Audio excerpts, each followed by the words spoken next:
At 07:26 local time on Tuesday in June 2025, the Russian patrol ship Ryazan Gamatic detected 2-point returns on its radar.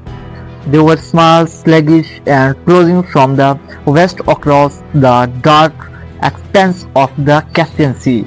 The crew immediately scrambled to battle, their AK-630 cannon pivoting toward the horizon with a mechanical whine, signaled a high-stakes engagement. The crew could not have known in those frantic movements was that a fundamental design flaw etched into the ship's blueprints a year ago had already effectively sealed the vessel's fate. The two Ukrainian FP-2 drones had launched hours earlier from the hidden site outside Dnipro, and their first encounter with the mortality had actually come from their own side.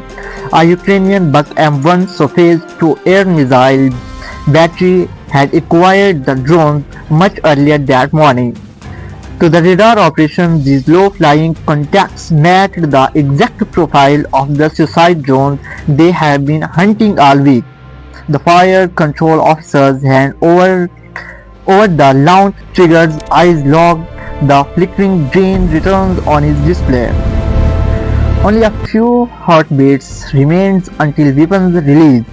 Just as about to commit a missile, the hundreds of thousands of dollars to destroy his own hardware, he performed as a final check of the restricted flighting. Chronovic pass was active during that exact window. The drones were flying precisely within the protected alone at the altitude of about 200 meters.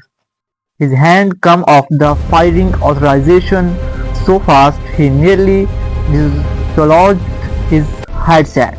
They had been less than the blink of an eye away from destroying a high-priority special operations with a friendly missile. The drones passed through the sector without their internal logic ever registering how close they had come to catastrophic error.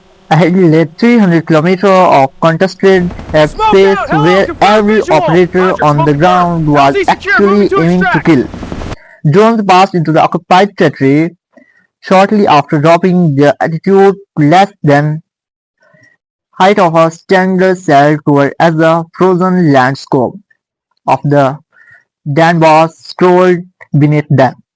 At the height, Russian radar systems were virtually blind, not because of some expensive strength coding but because of the unyielding laws of physics. Radar energy traveled into